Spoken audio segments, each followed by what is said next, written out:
Hi everyone.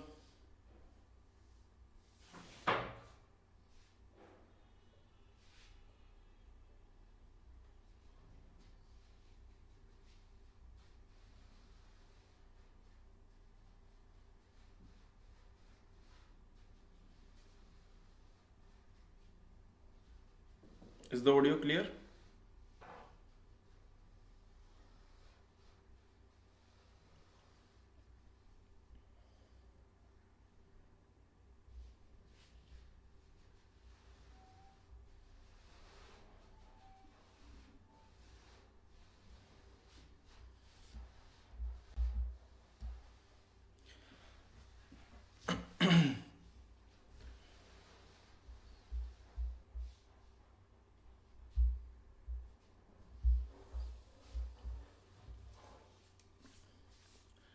Good morning, Darpan.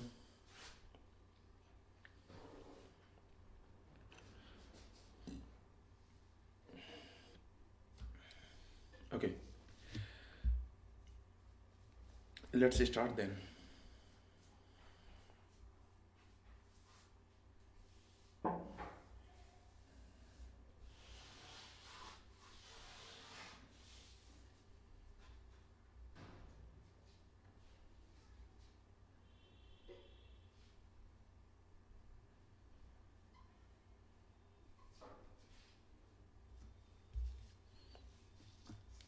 So today the first topic that we will study is binomial theorem.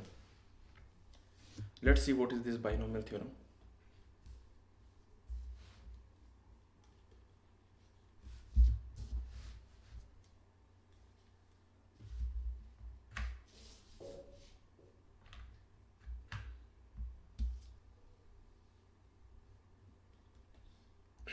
Wait a second.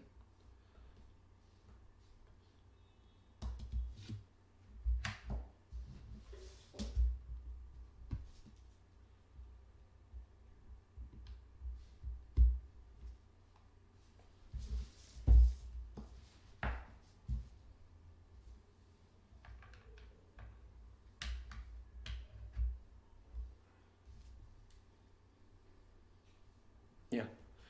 So let's start. Yeah. Good morning, everyone. So the first theorem today we will study is binomial theorem, and this is a important theorem actually. We will use it at many places. Binomial theorem. What is this binomial theorem?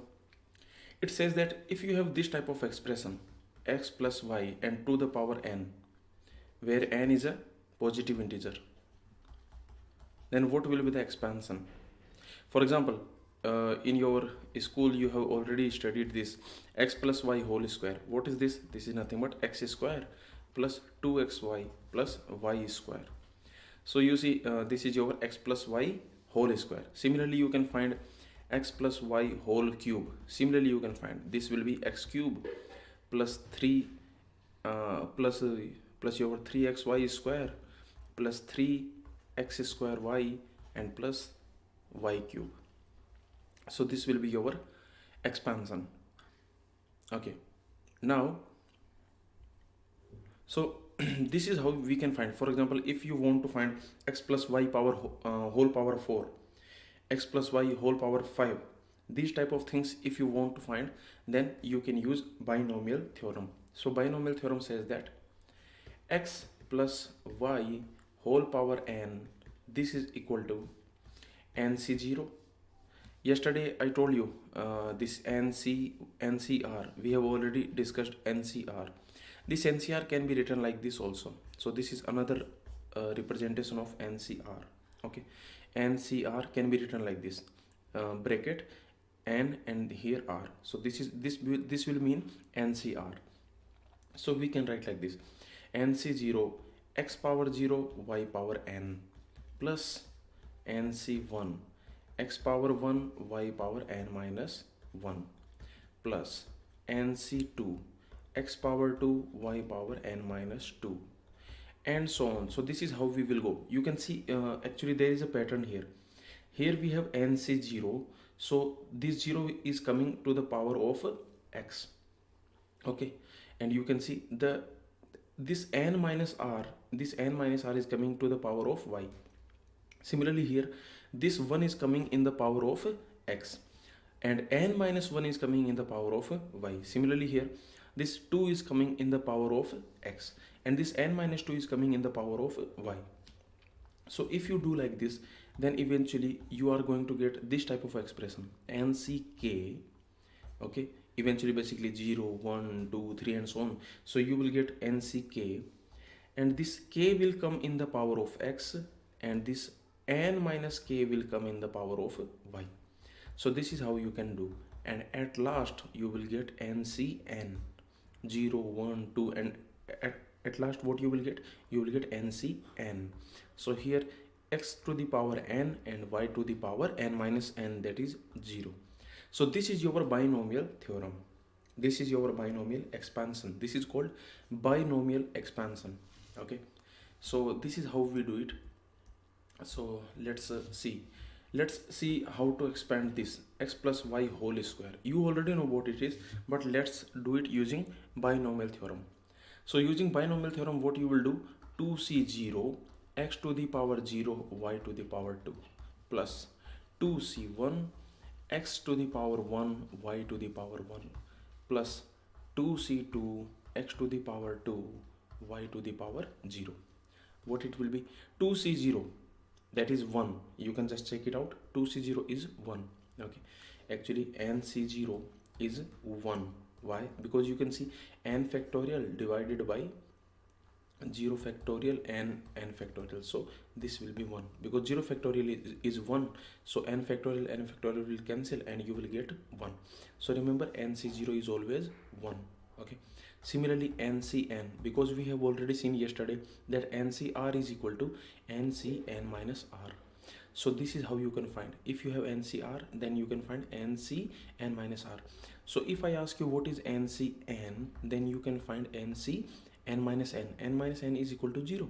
So, and this nc0 we already know, that is 1.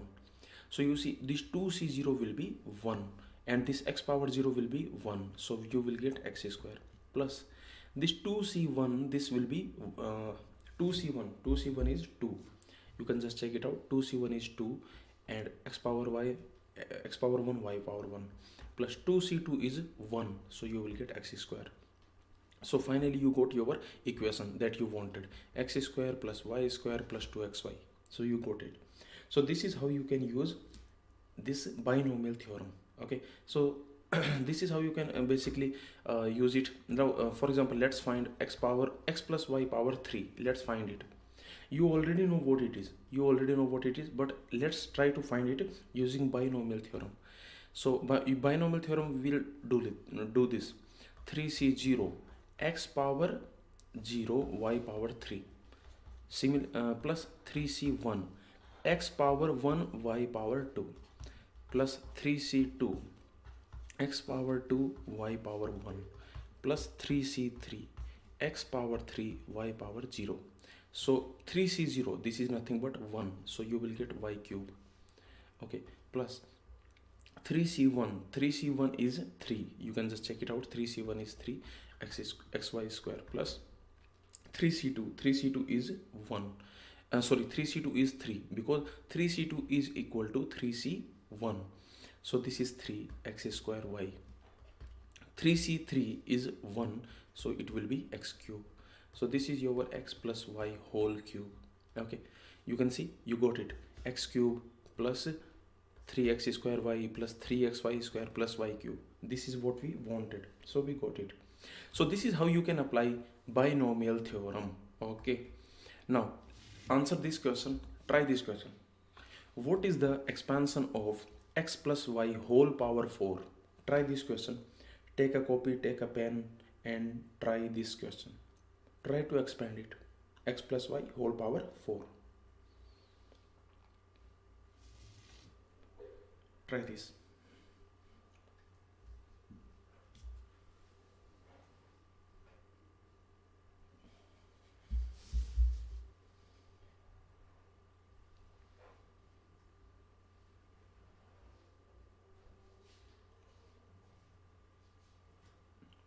And the students who have joined right now. We have seen binomial theorem, okay, and we have taken this example, x plus y whole power 4. What will be the expansion of x plus y whole power 4? Okay, so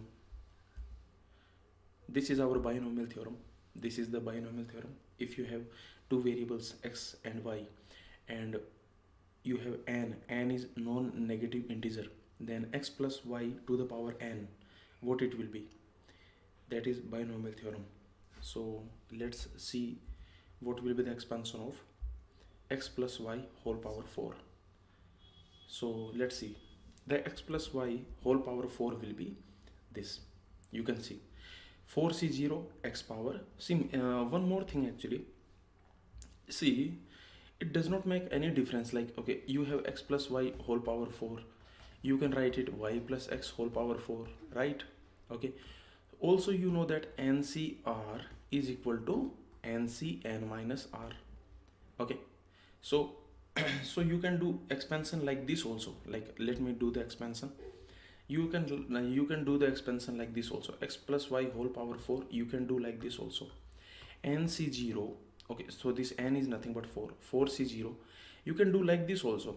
X power you can do. So you can give x power n minus r. You can give x power 4 and y power 0. Like this also you can do. Similarly 4c1 x power 3 you can give and y power 1 you can give. Okay, basically you can give y this value, and you can give this x, this n minus r. Okay, so 4c2 you can give x power 2 y power 2, plus 4c3 you can give x power 1 y power 3. You can give 4c4 and x power 0 and y power 4. This is how also you can do. Your result will be same. You can see your result will be same. What is the reason? The reason is that this 4c4 is equal to 4c0, because NCR is equal to NCn minus R. So that's why you can see this 4c4 will be same as 4c0. So if you got like this, so you will see that this is same as the one you have gotten. Okay, so both are same. So this is how you can do. Okay, this is your binomial theorem. Now let's see next question. Now let's try to expand this. What will be 1 plus x power n? Let's try it. What will be 1 plus x power n? So let's see what it is. It will be nothing but nc0. Okay, then what you will get? Then you can do 1 power n and x power 0. This is how you can do, right? Similarly nc1, then you can do 1 power n minus 1 x power 1. Then you can do nc2, 1 power n minus 2 x power 2. Okay, similarly you can go. So you will get NCR 1 power n minus r and x power r. So this is how you can go. Finally you will get NCN 1 power 0 x power n. So you can see now the thing is, the power of 1 is decreasing. Here we have power of 1 n, here n minus 1, here n minus 2, here 0. Power of 1 is decreasing and power of x is increasing. Here 0, here 1, here 2, and so on, here n. So this is how you can apply. Now you can see what is this NC0. NC0 you already know, NC0 is 1. So you will get finally 1. So this will be 1 because x power 0 is 1. 1 power anything is 1. So you will get 1. Here NCN. What is NCN? That is n. So NCN is nothing but n. Okay, so basically NC is, okay, NC1. NC1 is nothing but n. But okay, we can write like this. Now what is NC2? This NC2 and this x square. Then we have NC3, then x cube, and so on. Finally we will get NCN x power n. So this is your expansion of 1 plus x to the power n. Okay, now the thing is, in this expansion, let's try to put x equal to 1. Let's try to put x equal to 1. Let's try to put. Then what you will get? You will get 2 power n here. In this side what you will get? You will get 2 power n, because x equal to 1 you are putting. So you will get x to 2 power n. And here what you will get? This is your NC0. plus when you put x equal to 1, then what you will get? You will get nc1, then you will get nc2, then you will get nc3, and so on, then you will get ncn. So you can see one thing, you can see the summation of all these binomial coefficients. This ncr, actually this ncr is called binomial coefficient. Binomial coefficient, this is the name for it. Why we call it binomial coefficient? Because basically this ncr appears in the binomial theorem. Binomial theorem we have already seen, and you can see in the binomial theorem this ncr appears as a coefficient. Okay, so that's why it is called binomial coefficient. You can see that the summation of binomial coefficient nc0 to ncn, basically nc0 to ncn, if you sum all the binomial coefficient, then the value will be 2 power n. So this is an important result actually. So this is the result basically. If you sum all the binomial coefficient, basically if you do the summation of all the binomial coefficient from k equal to 0 to k equal to 1, k equal to n, then the result will be 2 power n. So this is how you can get it. From binomial theorem you can get this result. Okay, so now let's move on to the next. So the binomial theorem is over. Now let's see what is this. Now we will see permutation with repetition. Okay, permutation with repetition. So let's take example for this. Let's assume you have permutation with repetition. So let's take one example. Let's take this example. How many strings of length r can be formed from the uppercase letters of English alphabet? Try this question. We have already solved this question actually yesterday using product rule. If you remember, using product rule we have already solved this question. So try to solve this question. What will be the answer?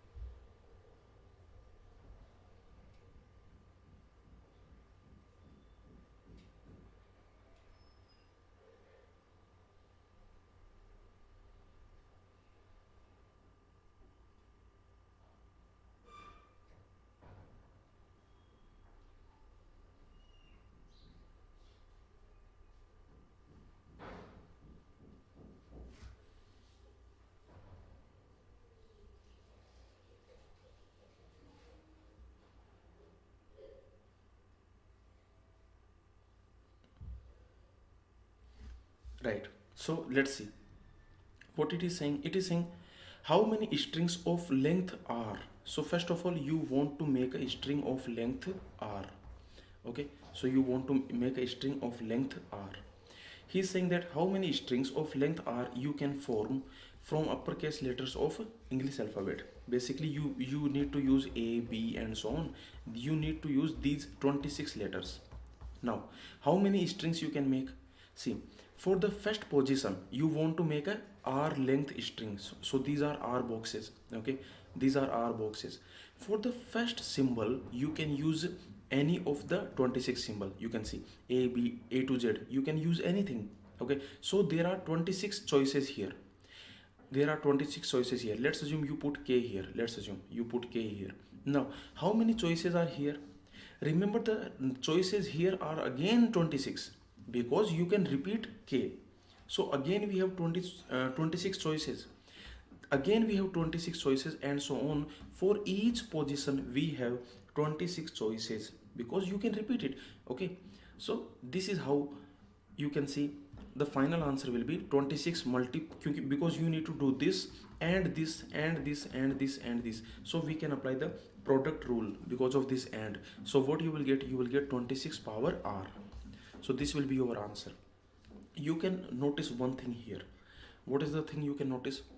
Here, here you can, if I ask you question that how many strings of length r will be there without repetition, like you cannot repeat. For example, if there is a here, then you cannot repeat this a.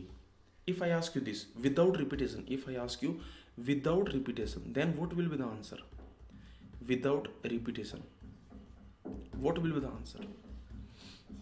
You cannot repeat a symbol. If you have used A, then you cannot use it again. If you have used M, then you cannot use it again. So how many strings will be there of length R which does not have any repetition, means without repetition? What will be the answer? Again you can use the product rule. Okay,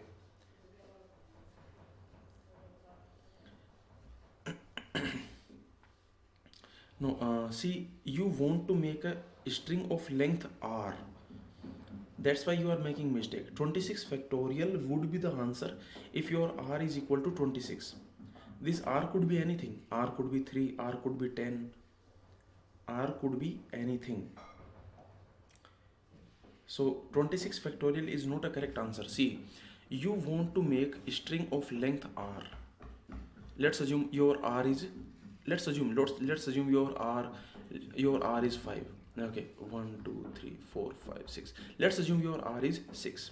Okay, now you want to make strings of length 6, then without repetition. So for the first symbol, for the first place, for this first place, how many possibilities are there? 26 possibilities are there, because you can use A to Z, you can use anything. A to Z you can use anything. So 26 possibilities are there for the first position. How many choices are there for the second position? How many choices are there for the second position? Now the number of choices are 25. Why? See, once you put something here, let's assume you put M here. Now you cannot repeat it, because we are asking without repetition. Okay, so that's why you cannot repeat it. So once I put M here, now I cannot put M again here. So how many choices I have? I have only 25 choices. How many choices I have here? I have 24 choices, because let's assume I put Y here. Now I cannot put Y again. So I cannot use M, I cannot use Y. So how many choices I have? 24. How many choices I have for this position? I have 23. How many choices I have for this position? 22. How many choices I have for this position? 21. So final answer will be 26 multiplied by 25 multiplied by 24 multiplied by, and so on. This is your NPR, if you remember. Basically this is your 26P 26P6. This is your 26P6. Why? See, you have 26 symbols. From these 26 symbols, you want to take 6 symbols and you want to arrange them. So yesterday we have seen this permutation. So what will be the answer? Answer will be 26P6. 26P6. This will be the answer. You can see when you find 26P6, then this will be this 21 multiplied by 22 and so on 26. So this will be the answer. So let me tell you the mistake that some students are doing. You want to make a string of length R. For example, you want to make a string of length 6. You want to make a string of length 7. Then the answer won't be 26 factorial. Some students are saying it's 26 factorial. This 26 factorial would be the answer if you are making a string of length 26. If you are making a string of length 26 without repetition, then your answer will be 26 factorial. Why? Because 26P26, this is equal to 26 factorial. Okay, so this you should take care. Okay, this type of thing. So we have seen two things. We have seen that without repetition and with repetition, we have solved two things. One is without repetition. So without repetition, the answer is NPR. You can see. And with repetition means when repetition is allowed, then answer was 26 power R. Sorry. So you can see basically the answer was n power R. And without repetition, the answer was NPR. So this you must take care, like whether there is a repetition or not. If you have repetition, then your number of permutations, number of arrangements will be NPR. If you do not have repetition, basically if you do not allow repetition, then your number of arrangements will be NPR. If you allow repetition, If you allow repetition, then your answer will be n power r. So this is called permutation with repetition. Permutation with repetition. So when you have permutation with repetition, then answer will be n power r, because you have r choices. Sorry, you want to make a string of length r. Okay, and for each of these position, how many possibilities are there?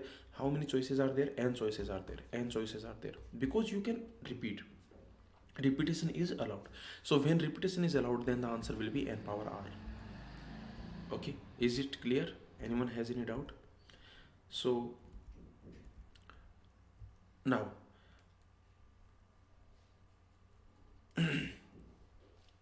now we will see one more thing.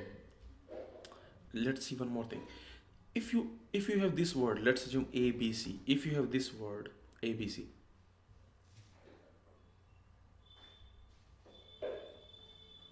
if you have this word ABC, how many permutations you can make? If I ask you how many permutations you can make, tell me how many permutations you can make.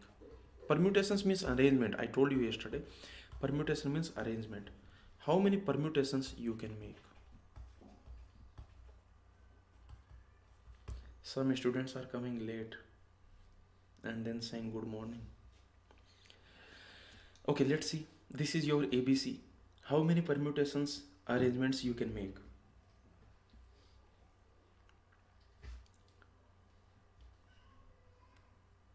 So the answer will be 3 factorial. See, you have A, B, C. Okay, you have all are different. So how many permutations you can make? You can make total 6 permutations. Why? Because you can fix this A, then you can make A, C, B. Then you can put B here, then you can make like this. Then you can put like this, and then you can make C here. Then you can put like this, and then you can put like this.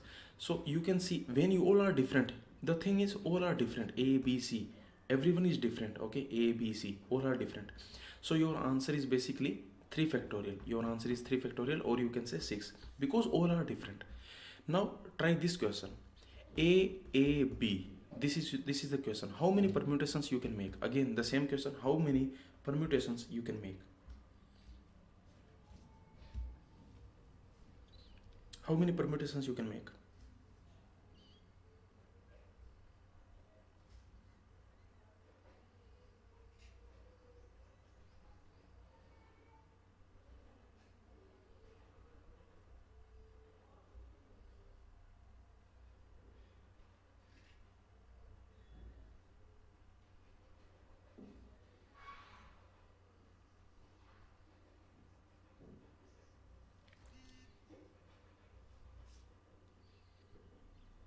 So now you can see one thing. You can see now you won't have 6 permutations, because these two A's are same. So for example, you cannot like you cannot do like you can put this A here, then this A here. It won't make any sense. Both are same. You can see both are same. So you can see now you cannot make these 6 permutations. Now you only have 3 permutations. What are those 3 permutations? Now you can put ABA, or you can put BAA. So these 3 permutations you can have. So what is the reason? The reason is because these two things are same. Okay, so actually if everything is different, then you would get 3 factorial if everything is different. But because these two things are same, because these two things are same, so because of them you will get, because of them you will get 2 factorial, basically same thing. So you have to divide with 2 factorial. So this is the answer, 3 factorial divided by 2 factorial. For example, take this question. If I give you this name, for example, mathematics.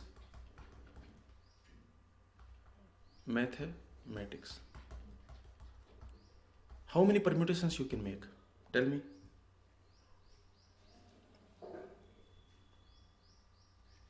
How many permutations you can make?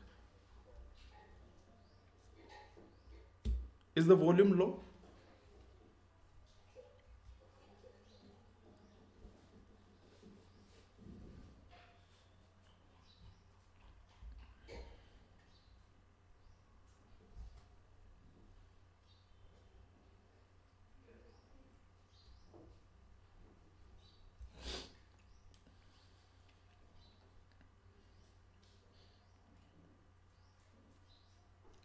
So from this, how many permutations you can make? See, if everything was different, let's assume every symbol was different, then how many permutations you could have made? 1 2 3 4 5 6 7 8 9 10 11. So if everything was different, you could have made 11 factorial. If everything was different, then you could have made 11 factorial. But you see, these m are same, m and m, these m are same, basically you have 2m. Okay, these a are same, basically you have 2a, and this t are same, basically you have 2t. This then you have so yeah, so you see, because of these 2m, what you can say, that because of these 2m, whenever you exchange them, then the permutation is not going to change. Okay, if you exchange them. Okay, so because this m is same as this m, so it won't make any difference. So because of these 2m, basically 2 factorial, you have to divide by 2 factorial. Okay, because of these 2m, every permutation is counted 2 times. So what I'm saying like this. Let's assume you have this AAB. See, let's assume you have this AABC. Now you see, because of these 2 A's, every permutation is counted 2 times. Why? Because if we consider that both are same, let's assume, write it A dash, then you see, you have counted A dash, you have counted this, so this permutation you have counted 2 times. Similarly, if you have this, now because of this A dash, this permutation also you have counted 2 times. So you can see, because of these 2 things, each permutation is being counted 2 times. So because of these 2 m's, every permutation is being counted 2 times. So that's why we will divide with 2 factorial. Similarly, because of these 2 a's, every permutation is being counted 2 times. Similarly, because of these two t's, every permutation is being counted 2 times. So that's why you are dividing like this: 11 factorial divided by 2 factorial, 2 factorial, 2 factorial. This will be your answer. So let's take one more example. Try this question. How many different strings can be made by reordering the letters of success? You have this word. How many permutations you can make from this word?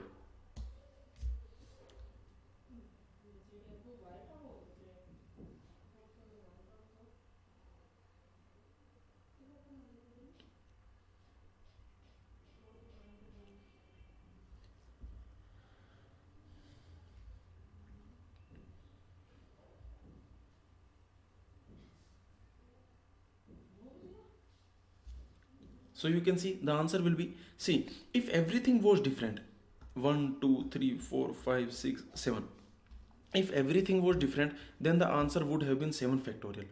But you have 3s and you have 2c. Okay, so because of these 3s, every permutation is being counted 3 factorial times. Because see, you have this s dash, s double dash, let's assume. Now because of these s, because of these 3s, because now you have 3s, so because of 3s, every permutation is being counted 3 factorial times, means 6 times. Okay, why? Because you can replace this s here, s double dash here, s here. So you can see, because of these 3s, every permutation is being counted 3 factorial times. So you have to divide by 3 factorial. Similarly, because of these 2c, every permutation is being counted 2 factorial times. So you have to divide by 2 factorial. This is how you can find. So this is your answer: 7 factorial divided by 3 factorial, 2 factorial. Now this is a general thing. Let's assume you have n elements. Let's assume you have total n elements. Total n elements you have. But in these n elements, let's assume n1 elements are same. Okay, n2 elements are same, n3 elements are same, and so on. Let's assume nk elements are same. Let's assume this is the situation. Then how many permutations you can make? How many permutations you can make? Very easy. If everything was different, then you could have made n factorial permutations. But these n1 items are same, identical. So because of these n1 items which are identical, every permutation is being counted n1 factorial times. So you have to divide by n1 factorial. Similarly, because of these n2 same items, every permutation is being counted n2 factorial times. So you have to divide by n2 factorial, and so on. You have to divide by nk factorial. This will be your answer. You can see this we have already seen. So let's see this last example. Try this question. Try this question. This is a very standard question. Mississippi. Mississippi. How many permutations you can make, how many different strings you can make if you reorder the letters of this word Mississippi. This is the word we have. What will be the answer? This is a standard question actually. In every combinator's book you will find this question.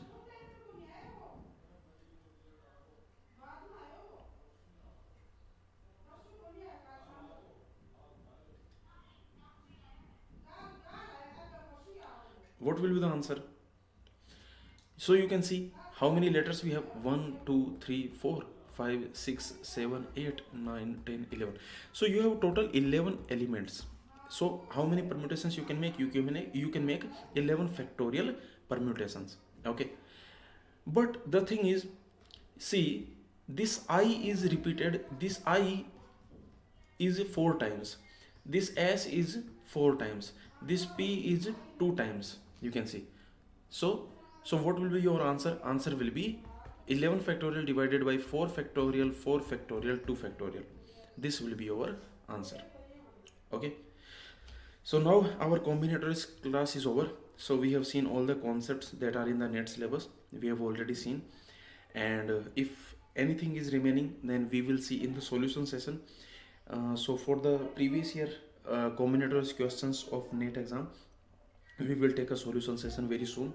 So you can try to solve all the questions, and if any doubt is there, then you can ask on our WhatsApp group. You can ask individually, or you can mark your doubt, and when we will take solution session, at that time you can ask your doubt. Okay. So now we will start probability. Let's start probability. Let's start probability. What is this probability? This probability is like how many chances are there. This probability is like you can say a field of chances. Field of chances, you can say. Okay. In informal word, I can say this is a field of chances. Like for example, let's assume you are going out. Okay. Then what are the chances of raining? Okay. So what are the chances of raining? So you can Google it. Like you will see that combination with repetition is not there in the syllabus. So that so Khushbu, we will if any such question has been asked in the NET exam, then we will see it. Don't worry, I am not going to leave out any concept. When we will do the solution session, at that time maybe more concepts we can see. Okay, any concept that we may have left out. Okay, so we will see it when we will do the solution session of previous year NET questions of combinatorics. Okay, so don't worry about anything now. So this probability, focus here. This probability is an important chapter. This probability and combinatorics, they come in package actually, because they are very related field. In probability you use combinatorics a lot. Okay. So what is this probability? This is a field of chances. For example, let's assume you can see when you see the cricket match. Okay, 2 teams are there. For example, one team is RCB, another team is maybe Mumbai Indians. Now, so when there is a cricket match between them, then you see that the winning probability, they show the winning probability. Sometimes this is the winning probability. After few hours, this is the winning probability. So you can see these are probabilities, means these are the chances of winning. Like this 80% means like there are 80% chances that RCB will win. Sometimes here, for example, this 60% means there are 60% chances that MI will win. So actually this probability is nothing but a field of chances. We can say field of chances. For example, if I have, let's assume in a box, there is a box. In that box, let's assume 2 things are there. One red ball is there. Let's assume one red ball. So this is red ball, and one blue ball is there. Let's assume. So you have a box. In that box, you have two balls are there. One red ball and one blue ball. Now Let's assume you pick one ball. Actually you don't see, actually you have your eyes closed. Okay, your eyes are closed, and you just you know just you extend your hand and you pick one ball. Okay, you pick one ball. Then what are the chances that you will pick a blue ball? So what are the chances that you will pick blue ball? Chances of picking blue ball. What are the chances of picking blue ball? You can see the chances of picking blue ball are half. So the chances of picking blue ball is half, because see, this probability is actually, you can see the field of chances, or you can say sometimes it is like averages. Okay, sometimes it's just like averages. For example, here you have two elements. Okay, red ball, blue ball, and you are picking one ball. Then what are the chances of picking blue ball? That is nothing but, see, total two items are there, and you want to pick this blue ball. Then this blue ball is only one, so this will be the number of this will be the probability, this will be the probability of picking blue ball. If I say that, let's assume in this box, let's assume three balls are there. One let's assume one yellow ball is also there. Now what is the chances of picking blue ball? What will be the answer now? Now what will be the answer for picking blue ball? You can see now the probability is 1 by 3, because basically now the chances have decreased, because now you have three balls. Okay, and from these three balls you want to pick a blue ball. So you can see when you pick a ball, then you might pick yellow ball, or you can pick red ball, or you can pick a blue ball. So you can see now the probability has decreased. Now let's assume you have a box. In that box, let's assume 100 different balls are there, 100 different colors are there. Let's assume, I don't even know if there are 100 colors or not. Anyway, let's assume 100 colors, 100 different balls are there. Okay, 100 items are there. Let's assume 100 different items are there, and you want to pick this red ball. So 100 different items are there, and you want to pick this red ball. Now what will be the chances? You can see now the chances are 1 by 100, because the chances are decreasing now. Okay, the chances are decreasing, you can see. Okay, so similarly, actually, let's assume in an exam, let's assume only two students are appearing. So there is an exam, let's assume there is a net exam, this net exam. In this net exam, only two students are appearing. Then what is the chances that you will get the first rank? Let's assume you are appearing and your friend is appearing. Okay, only you two students are appearing in this net exam. Then what are the chances that you will get first rank? The chances of getting the first rank, okay, will be 1 by 2. Okay, let's assume you are equally intelligent. Okay, so you and your friend, you are equally intelligent, you are equally capable. Okay, everything is same basically. Okay, basically you have equal chances of cracking this gate exam with first rank. Now let's assume there are 1 lakh student. Okay, 10 to the power 5. Let's assume there are these many students, and let's assume all the students are equally equally capable, equally intelligent. Okay, all these 10 to the power 5 students are equally capable, equally intelligent, equally likely. Like, okay, anyone can get first rank if their day is good. Okay, so if their net exam goes very good, then they can get top rank. So now what is the probability that you will get first rank? Now the probability that you will get the first rank is 1 by 10 to the power 5. You can see your probability is decreasing. Here your probability is 0.5.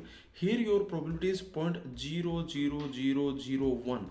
This is your probability. So you can see your probability is decreasing. So this is the basic idea of probability. You can see this probability is when we only discuss the basic concepts of probability, then this probability is an easy subject.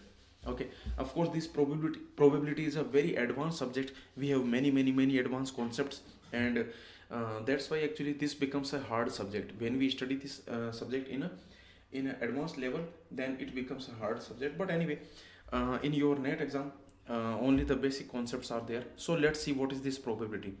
In this probability, what we do some experiment. We call that we are doing some experiment. For example, when you are appearing in the net exam, then that is your experiment. Okay, so when 10 to the power 5, when 1 lakh people are appearing in the net exam, basically basically you are doing an experiment, like you are conducting exam and you want to see who is the topper. So that is your experiment.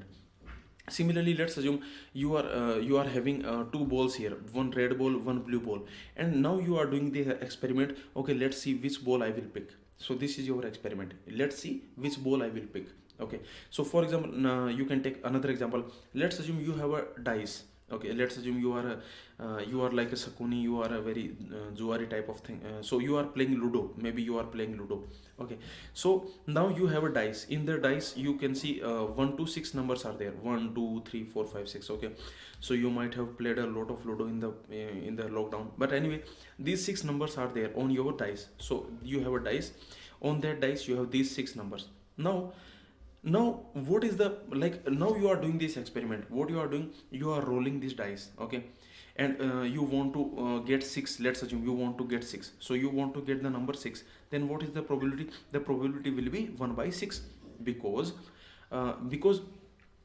there are 6 outcomes possible. You see, when you roll a dice, that is your experiment. So your experiment is basically, your experiment is rolling a dice. This is your experiment. Okay, this is your experiment. Now for this experiment, what are the outcomes? What are the outcomes or results? The outcomes are these: either you can get 1, or you can get 2, or you can get 3, or you can get 4, or you can get 5, or you can get 6. These are the outcomes of this experiment. So this is your experiment. You are rolling a dice. This is your experiment, and these are the outcomes: 1 2 3 4 5 1 2 3 4 5 6. These are the outcomes. These are the results that are possible. These are the, you can say, possible outcomes. So these are the all possible outcomes. We will call it sample space. We will call it what? We will call it sample space. So basically, what is sample space? Sample space is collection set of all the possible outcomes. All the possible outcomes. So you can see, when you roll a dice, then these are the possible outcomes. You can see. Okay, of course, when you roll a dice, then there is no way this 7 will come. So this 7 is not going to come. Okay, because on the dice you have 1 to 6 numbers. So that's why this sample space is nothing but set of possible outcomes. So these are the possible outcomes. So this is your experiment. Okay, now let's take another example. Another experiment you can do. For example, let's assume you are the umpire, and you are doing the toss. Okay, so you are doing the toss. Now you have a coin, and on that coin, basically you have two sides, head and tail. These two sides you have, head side, tail side. Okay, so basically head and tail you have. Now you are basically you are flipping this coin. Okay, you are flipping this coin. Then this is your experiment. So now your experiment is what? Your experiment is flipping the coin. This is your experiment, flipping the coin. So this is your experiment. Okay, you are flipping the coin. That is your experiment. What is the sample space? Sample space means possible outcomes. Possible outcomes. What are the possible outcomes? Possible outcomes are either you will get head or you will get tail. Let's assume these are so you will see, you will get either head or you will get tail. These are the possible outcomes. Now let's assume you are interested in finding the head. Now that is your event. What is event? Event is something that you are interested in. So event is something that you are interested in. For example, let's assume your event is getting a head. So basically your event is getting a head. So this is your event, getting a head. You want to get a head. Okay, because you called, when umpire was flipping the coin, then you called head. So you want to get a head. So that's why this is your event. So you can see sample space. What is sample space? Sample space is set of all possible outcomes. That is your sample space. Event is what? Event, let's assume this is your event E. Event is nothing but subset of sample space, because you want to get a head. So that's why you can see this is your event. So event is nothing but subset of sample space. Now let's take another example, third example. Let's assume now your experiment. What is your experiment? You are rolling two dice. You have two dice. Okay, you have two dice. You are rolling two dice simultaneously. Let's assume you have two dice in your hand and you are rolling them simultaneously. Like in if you have seen Mahabharata, then in the Mahabharata this Sakuni has two dice.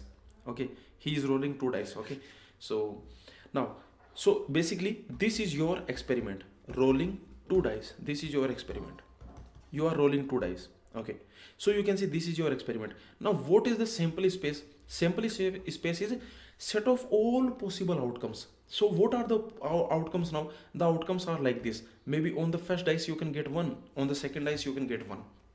So this is the one possible outcome, right? Or what you can do, on the first dice you can get 1, on the second dice you can get 2. On the first dice you can get 1, or on the second dice you can get 3. 1 comma 4, this is possible outcome.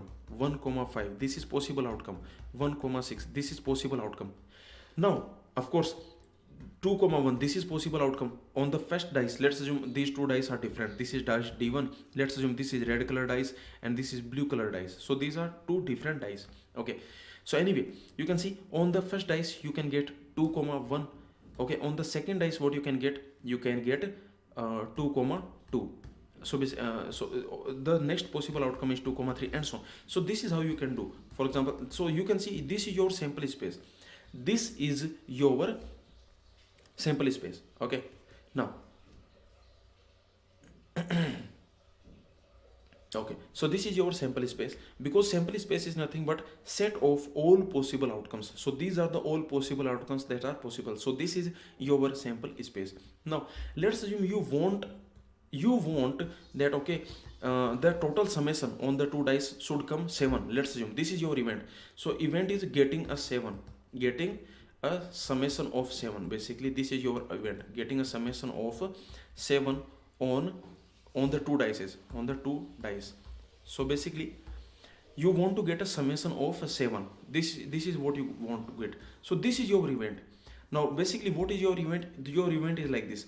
Either you can get 1 comma 6, then your summation is 7, or you can get 2 comma 5, then your summation is 7, or you can get 3 comma 4, then your summation is 7.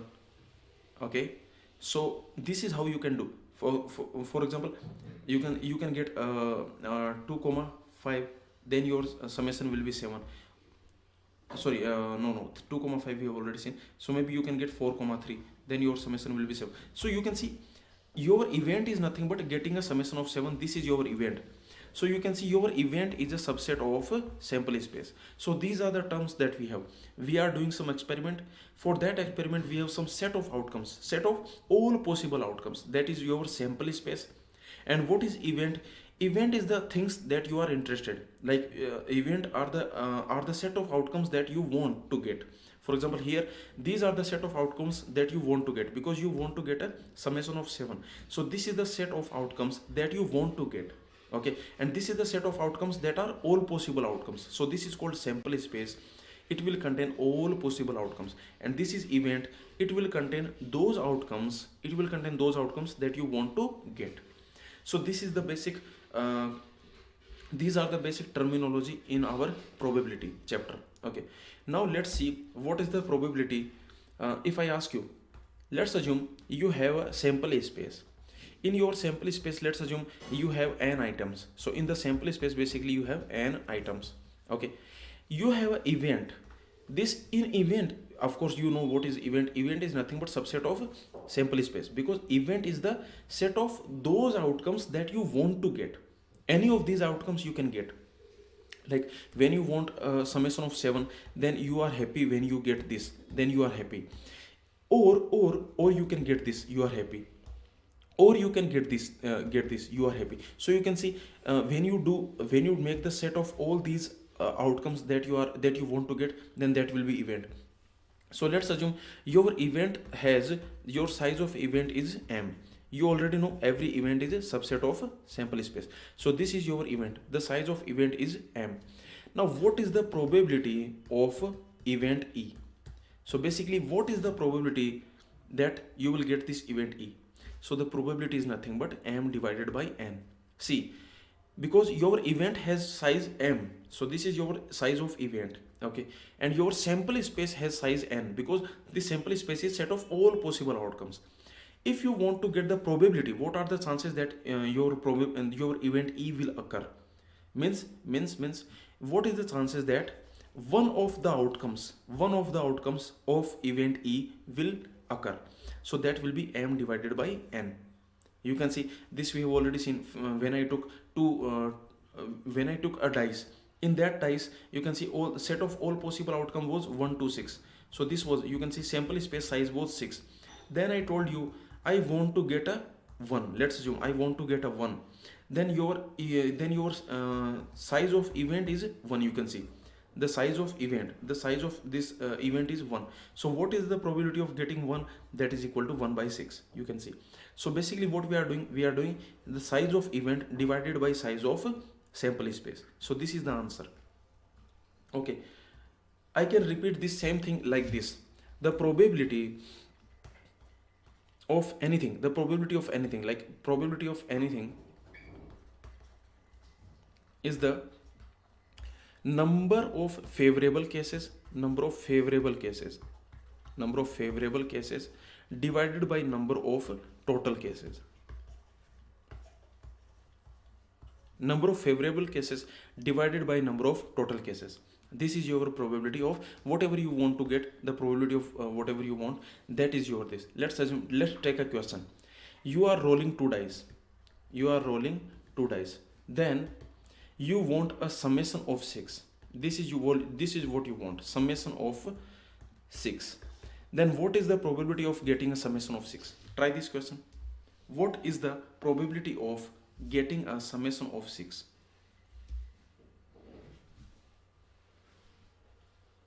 You are rolling two different dice. So you have two different dice and you are rolling them. Then what is the probability of getting a summation of 6?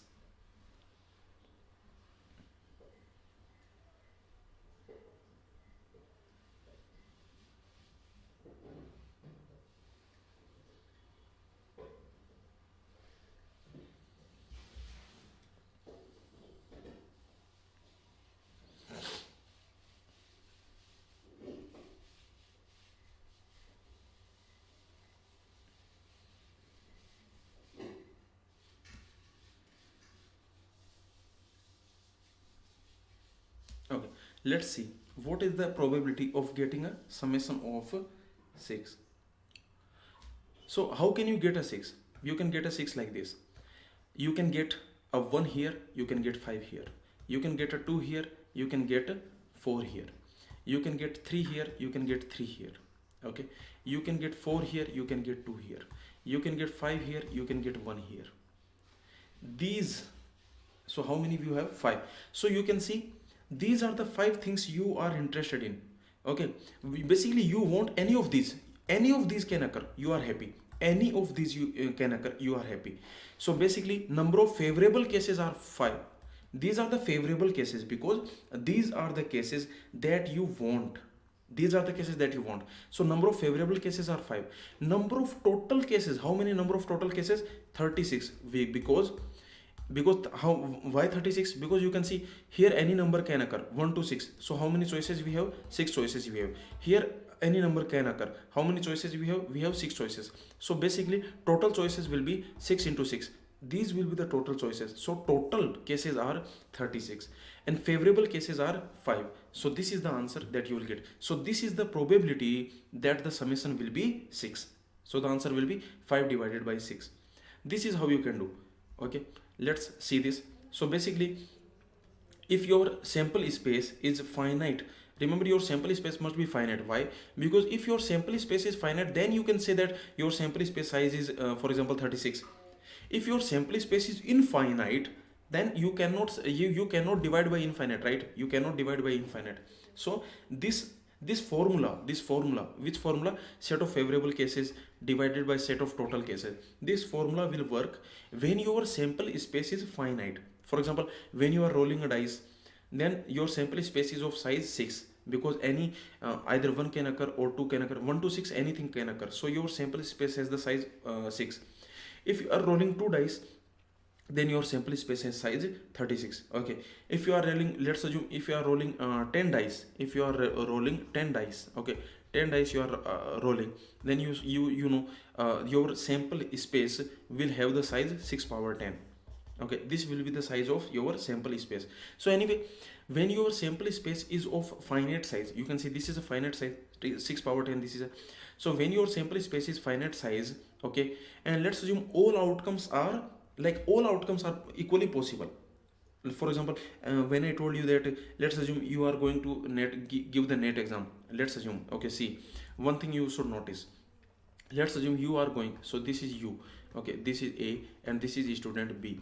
Let's assume both are going to give the NET exam. Okay, so this NET exam, let's assume these are the only two students who are going to give the NET exam. Now you said that the probability that this A will get a first rank, the probability is half. You said this. Why you said this? So the reason you said this is that you thought that they have equal probability, they have equal chances. This is your idea. Basically, you thought that they have equal chances. Then their probability will be half-half. Okay. But let's assume this A is very hard working. Okay, so he has studied. Okay, in the lockdown also he was studying a lot. He was studying. So he daily he was studying 10 hours. You can see. Okay, he has he has the knowledge of more concepts. He has more knowledge. He has done more practice. Let's assume. Okay, and this B in the lockdown he was just washing the hands. Okay, this is the only thing he was doing. Okay, so he did not study. Okay, he was watching movie. He was banging the thalis. Okay, he was lighting the diyas. So these are the things that he was doing. Basically he did not study. Now you see, now if they go to give the NET exam, then their probability will not be half. Why? Because his chances are more and his chances are less. So now their probability won't be, for example, maybe the probability of A will be maybe 9 by 10 and maybe the probability of B will be 1 by 10. So you can see one thing, that it is not guaranteed. Okay, like this half will never this half will not always be the answer. Sometimes this half will be the answer, sometimes something else will be the answer. So when you said that the answer is half, then you took the assumption in your mind, you took the assumption that both these people are equally likely, both these people have the equal chances. This was your assumption. Okay, this was your assumption. That's why you were saying that they have half of probability. His probability is half, his probability is half. But if they are not equally likely, if they are not equally intelligent, if they are not equally hardworking, let's assume, okay, if he has done more work, basically he has more chances, then their probability can be different also. Okay, so that's why when you use this formula, okay, remember, when you use this formula, number of favorable cases divided by number of total cases, when you use this formula, then this formula is applicable only when every event has every outcome, basically every outcome has equal chances, or I can say every outcome is equally likely, means equally likely. Okay, equally likely. So basically in this situation, when this is happening, when every outcome has equal chances, then this formula will work. So you need to take care of this. So in the question, if he gives that every outcome is equally likely, every outcome has equal chances, every outcome has equal probability, okay, these type of things if he gives,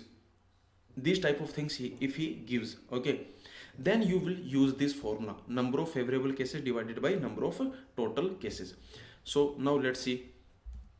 So this is the theory. Basically, if your sample size is finite, let's assume this is some finite number, let's assume if sample size has the this cardinality n. Now if all outcomes are equally likely, so this is an important line, if all outcomes are equally likely, okay, then let's assume your event is E, and of course you know this event is nothing but subset of S, and the event cardinality is, let's assume, M, then your probability of this event E will be M divided by N, means number of favorable cases divided by number of total cases. So this is very important formula. In NET exam actually we only have basic probability. So in NET exam most of the questions will be based on this formula. If you apply this formula in a correct way, then you will be able to solve most of the questions. Okay, so let's take this next question. Try this question. In this question he is saying that you have a bag. In that bag you have four blue balls. Okay, this is blue ball, blue ball, blue ball, blue ball. You have 5 red balls, red, red, red, red. What is the probability that a ball is chosen at random? See, okay, these things have the same meaning. If I say, okay, focus here. If in the question he says outcomes are equally likely, if he says outcomes are equally likely,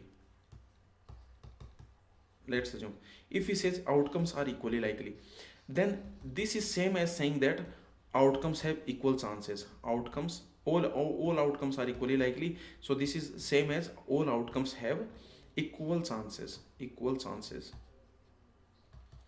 We can also say that basically at random means all outcomes are basically completely random, at random, because of course if every outcome is randomly chosen, if every outcome is randomly chosen, then you know, because you are doing some random thing, then you will get the same thing. So remember this thing. Also I can say that uniform distribution of outcome, uniform distribution of outcome, distribution of outcome. So uniform means basically you have distributed all the outcomes uniformly. Okay, so uniformly means basically equally likely. Okay, you have given equal weightage. Okay, so you can say equal weightage, equal weightage to each outcome, equal weightage to each outcome. All these things are same. So in the question, if you see this, or if you see this, or if you see this, or if you see this, or if you see this, then you can use the formula number of favorable cases divided by number of total cases. You can use this formula. So remember, okay, so you can see all have the same meaning. Equally, all the outcomes are equally likely, equal chances, at random, uniform distribution, equal weightage for each outcome. So all these things have the same meaning. In the question, if you see these type, any of these, then you can use this formula. Okay, so here let's try to solve this question. In this question he is saying that in your basically you have a bag, in that bag you have 4 blue balls and 5 red balls. Now he's saying what is the probability that a ball is chosen at random. So because of this at random, you can use this formula.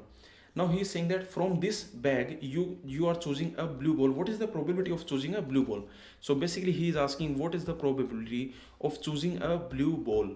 Okay, so first of all you want to choose a blue ball. Okay, you want to choose a blue ball. Okay, now first of all, what are the number of total cases? Number of total cases will be 9, because you have 9 balls. So the number of total cases will be 9, and number of favorable cases are 4, because you can choose this or this or this or this. So the number of favorable cases are 4, the number of total cases are 9. So the answer will be 4 divided by 9. Okay, now so you can see this will be your answer, 4 divided by 9, because remember he is saying that you are choosing at random. Basically you are choosing at random, so all the possible outcomes are equally likely. Every outcome has the same probability, so that's why this is the answer. Let's try next question. So don't see the solution, just try this question. Okay, actually we have already solved this question. What is the probability that the summation will be 7? You are rolling 2 dice. Okay, this is your first dice and this is another dice. You are rolling 2 dice, and what is the probability that the summation will be 7? The probability that the summation will be 7, and let's assume that all the outcomes are equally likely, all the outcomes are equally possible, all the outcomes are equally chances, all the outcomes have the equal weightage. Let's assume, or you can say all the outcomes are uniformly distributed. So all these things are same. I told you all these things have the same meaning. So now what will be the probability that the summation will be 7?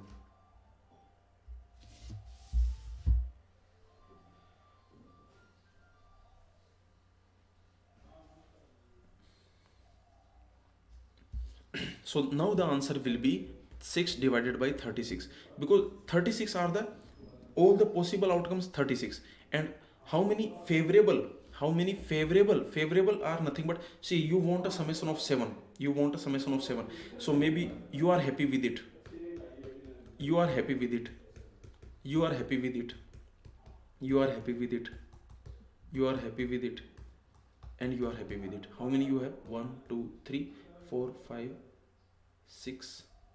So you have total 6 favorable cases. These are the 6 favorable cases. So number of favorable cases 6, total cases 36. So this will be your answer, 1 by 6. So this will be your answer, you can see. So you can go through these. Okay, let's see the next thing. Try this question. What is the probability, let me read it out for you. What is the probability that the numbers 11, 4, 17, 39, 23 are drawn in that order? See, he's saying that you are drawing them in that order from a bin containing 50 balls labeled 1 to 50. Now the first question is, the ball selected is not returned to the bin before the next ball is selected. Okay, let me explain this. Okay, so you solve it one by one. Let me explain the question. In the question he is saying that you have a box. In this box you have balls, but each ball is labeled 1, 2, 3 and so on. So each ball is labeled. Now the first, what you are doing, you first of all, what is the event that you are interested in? Okay, you are selecting 5 balls. Okay, you are selecting 5 balls, 11, so you are selecting 5 balls, but see, you are selecting one by one. So you are extending your hand and you are selecting one ball, then you are selecting one ball, then you are selecting one ball. This is how you are doing. And what you want, when you select the first ball, then the first ball should have this number. So this order is important. Basically, the first ball should have this number, the second ball should have this number, the 17, 39, 23. So the third ball should have this number, the fourth ball should have this number, and the fifth ball should have this number. So this is the, in this order, basically in this order you want to pick the balls. Okay, so in the first attempt you want to pick this ball, in the second attempt you want to pick this ball, in the third attempt you want to pick this ball. So this order is important, remember. Okay, now the first question is, let's assume you pick this ball, you pick the first ball, but you do not replace it. Basically you picked the ball and you throw it. Basically you are picking a ball and you are throwing it, so you are not replacing. So this is called without replacement. What you are doing, basically, after picking any ball, you are throwing it. Okay, you are not again putting it in the box. Okay, so once you pick a ball, you are throwing it. So this is the meaning. Without replacement means once you pick a ball, you are not replacing it again, you are not again putting it in the box. This is not you are doing. So now what will be the probability? The probability of this we are asking, the probability of getting this order, So now this is the first question. Try this, and you can try the second question also. In the second question also we are asking the same thing, that okay, what is the probability of getting this order? So this order is important, remember, this order is important, because in the first attempt you want 11, in the first attempt you do not want 4, in the second attempt you want 4, in the third attempt you want 17. So this is probability that are asking. But in the second question he is saying, you can replace with replacement. What is the meaning of with replacement? The meaning is like this: you pick a ball and then you are putting it back into the box. So basically what you are doing, you are extending your hand, you are picking a ball, and then you are looking at this number on this ball, and then you are again putting it in the box. You are putting it in the box again. So this is called with replacement. So you have, this first case is without replacement, the second case is with replacement. Now what will be the probability? And let's assume that each ball is equally likely. Whenever you extend your hand, then each ball is equally likely. Means basically you have equal chances of getting any ball. If you have 50 balls, let's assume in the box you have 50 balls. How many balls are there? 50 are there. You can see 50 are there, 1 to 50. All the balls are numbered. This ball has the number 1, this ball has the number 2, this ball has the number 3. So all are different balls. Okay, this ball has the number 50. And let's assume when you are picking a ball, let's assume in the box you have 40 balls. Let's assume in the box you have 40 balls. Now when you are picking a ball, then the every ball has the same probability. Means every ball is equally likely. You can pick any ball. So uniform distribution is there. Now what will be the answer for these two questions? Try this. you can use the formula number of favorable cases divided by number of total cases. In both the situations, you need to find what is the total cases, what is the favorable cases. So try to find it and answer it.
Okay, let's see.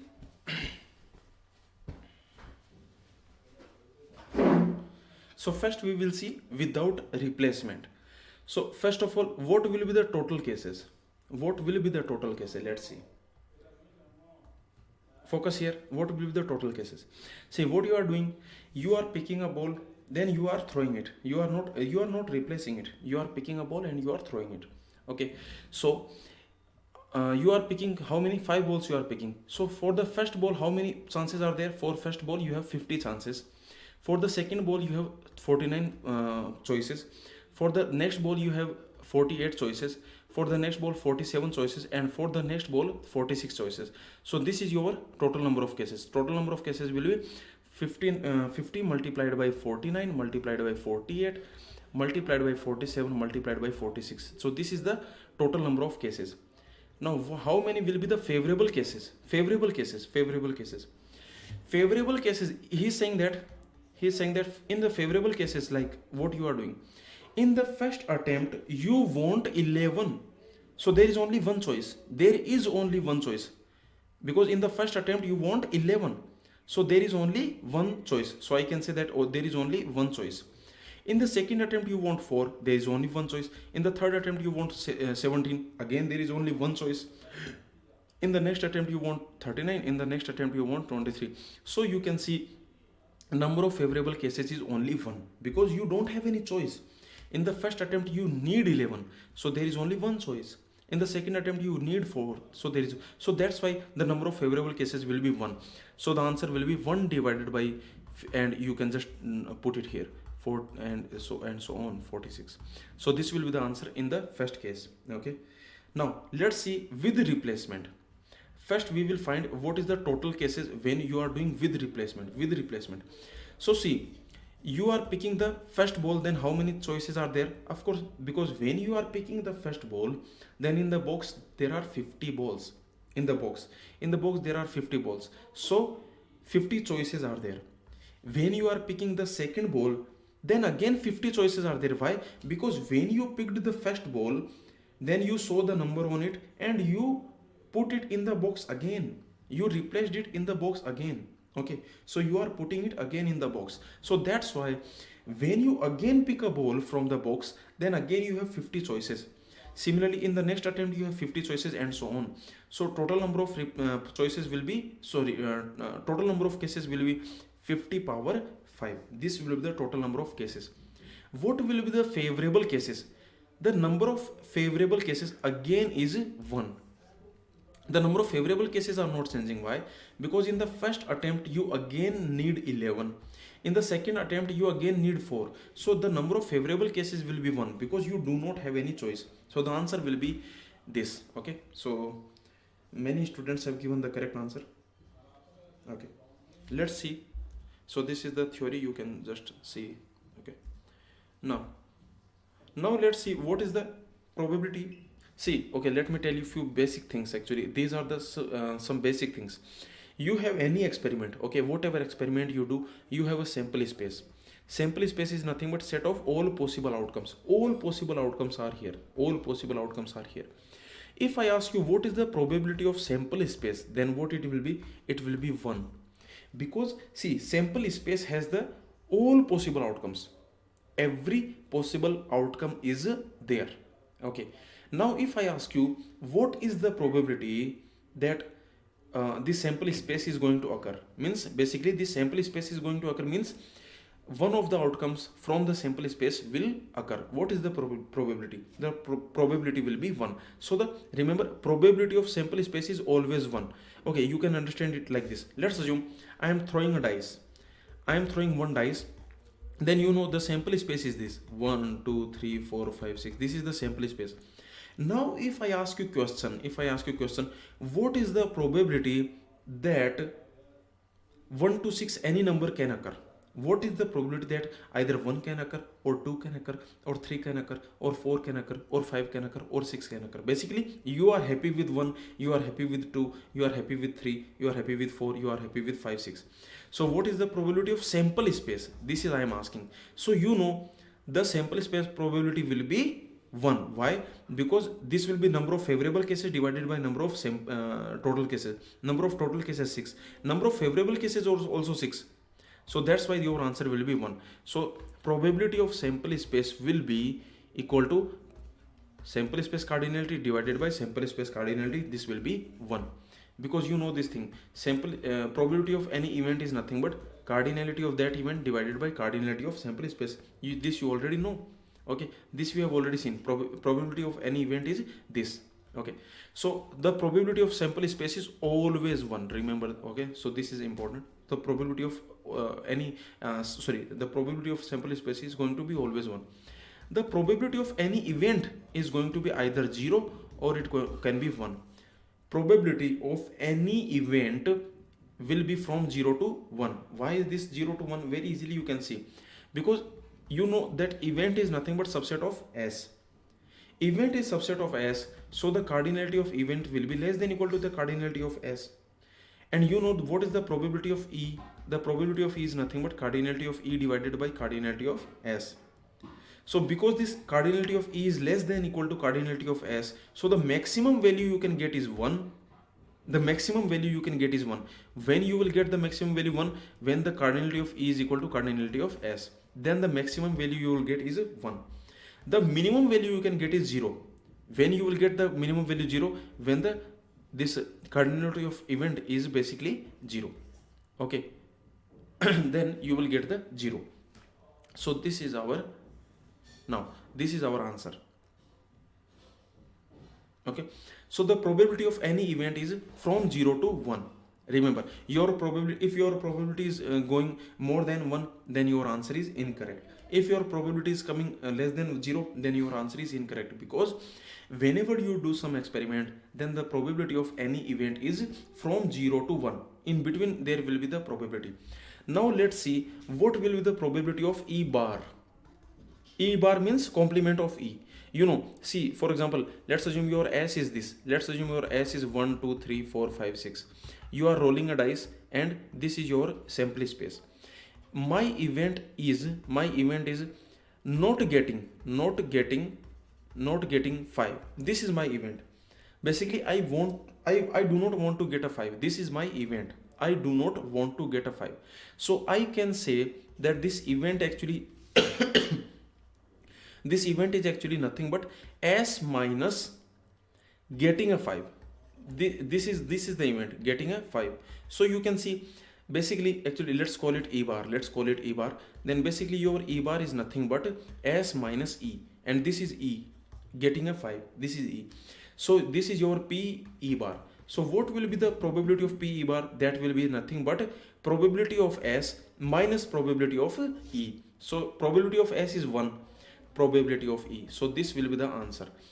Probability of complement of E is equal to 1 minus P of E. Okay, so let's take one example on this. So this is probability of E bar is equal to 1 minus probability of E. Because what is E bar? E bar is nothing but S minus E. From the sample space, you can minus the event. So this will be your probability of E bar. Let's take one example. Don't see the solution.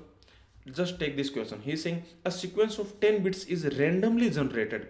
Random, this word is coming, randomly generated. I told you, randomly generated at random. This means all the sequences are equally likely.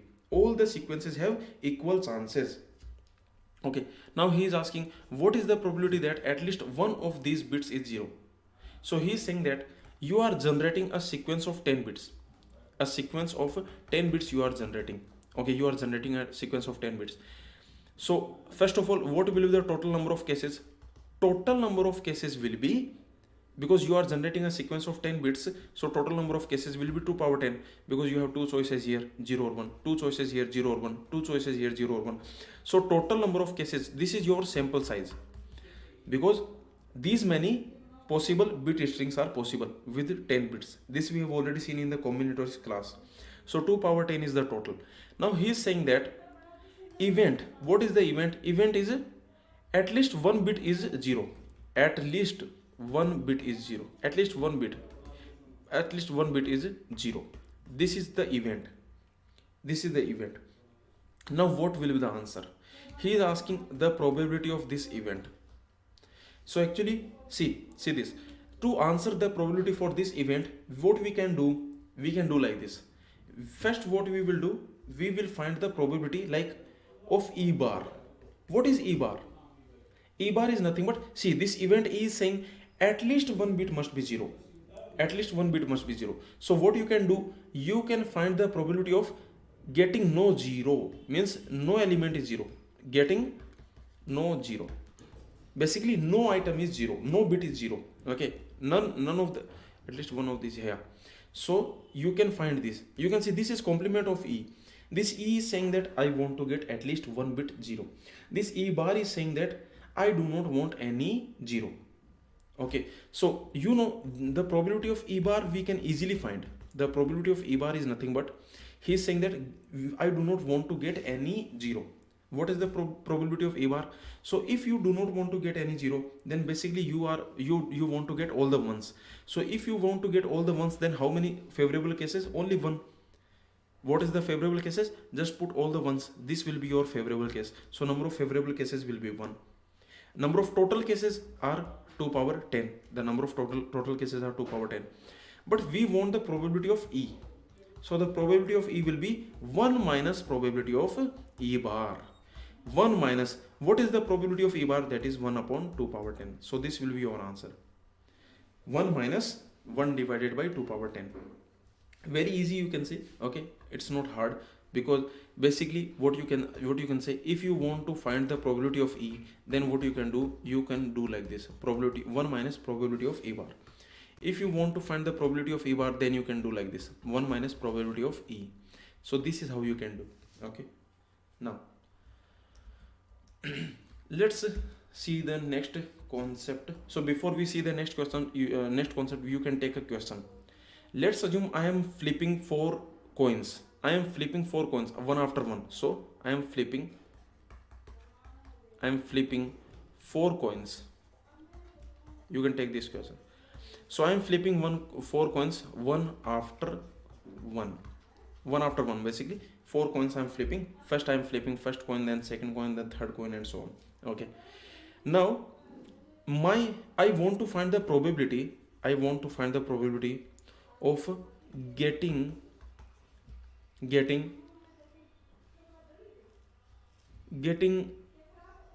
no head, getting at least one head. Let's find it. Getting at least one head. Try this. What I am doing, I am flipping 4 coins one after one. I want to find the probability of getting at least one head, and let's assume that all the outcomes are equally likely, or you can say that this is a fair coin. Okay, this is a fair coin.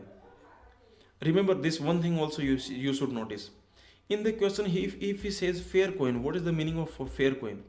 Fair coin means basically all the outcomes are equally likely. So fair coin means all the outcomes are equally likely because your coin is fair. Like, okay, you must have seen this when you are doing the toss. Then sometimes some people say that, okay, head comes more times. Okay, so you must have heard this type of statement that, okay, head will come.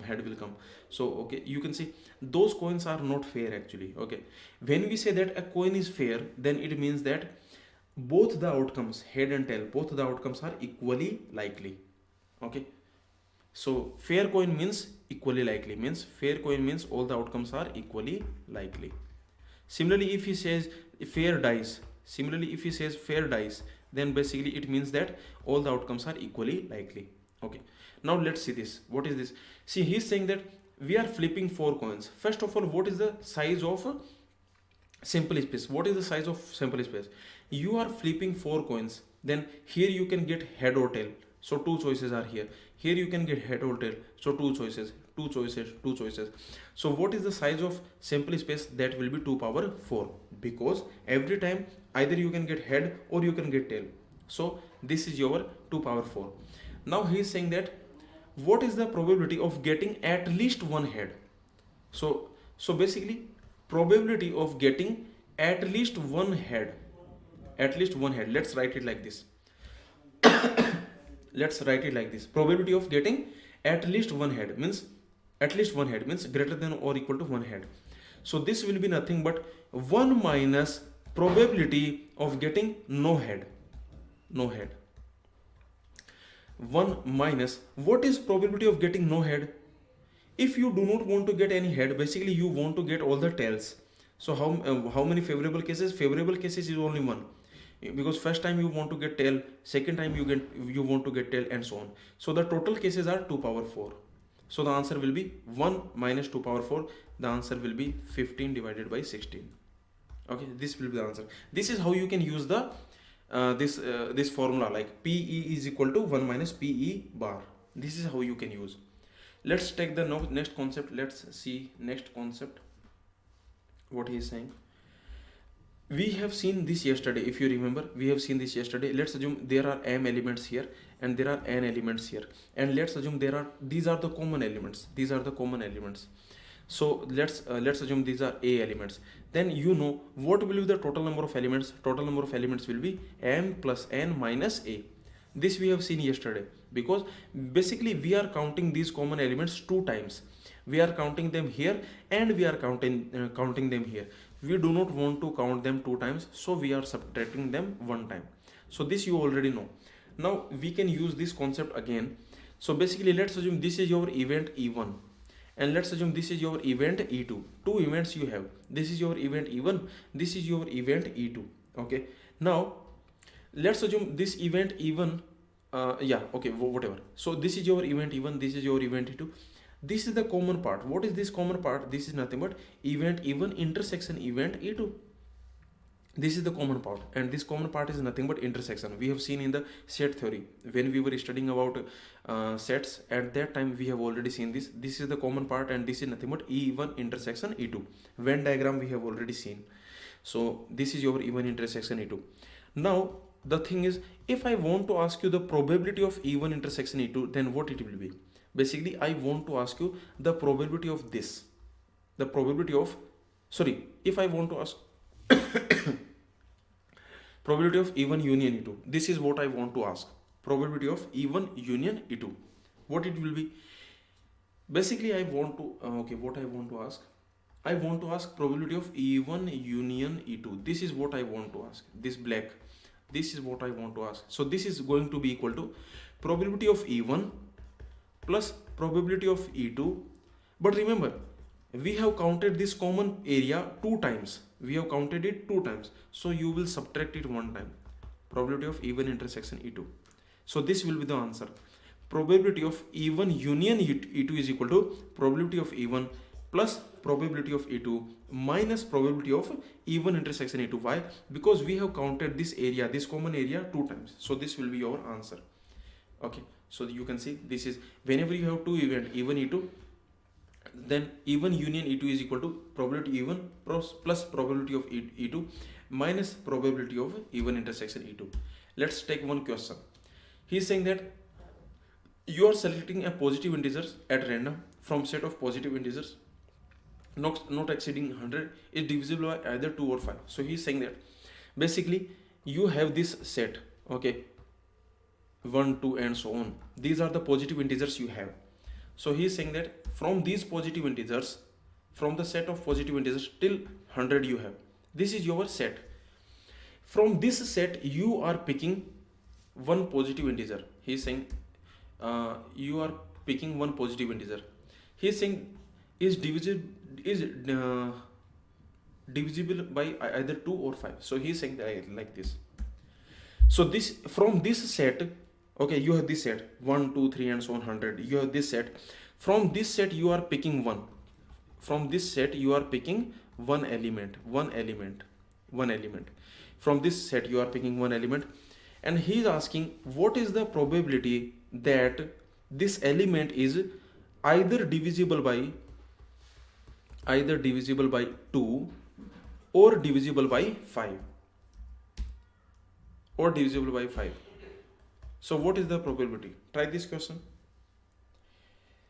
Let me repeat it. In the question he is asking that if you pick one element from this set, basically if you pick one integer from 1 to 100, if you pick one integer, then what is the probability that this integer that you have picked is divisible by either 2 or 5? Try this question.